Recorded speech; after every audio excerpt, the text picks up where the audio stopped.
Yan, good morning mga ka-family vlogs. So, ngayon araw ng Huwebes, no? So, ayun, happy May 1. Ang bilis talaga ng buwan. Ang bilis ng araw. So, May 1 na. So, happy Labor Day. Happy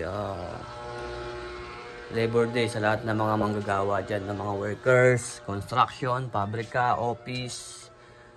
So, ayan, happy Labor Day sa atin lahat. Lalo na sa mga buntis.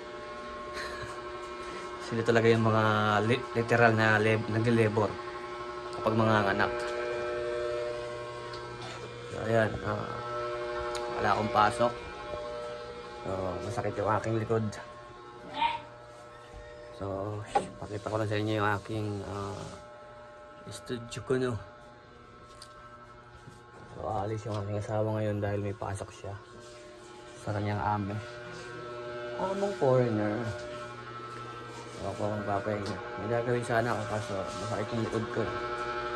Kumikirot. Sumusumpong na naman. Ang hirap talaga pag tumatanda na eh.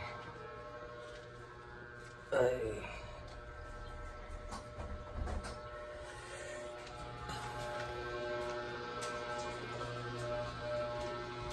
Easy.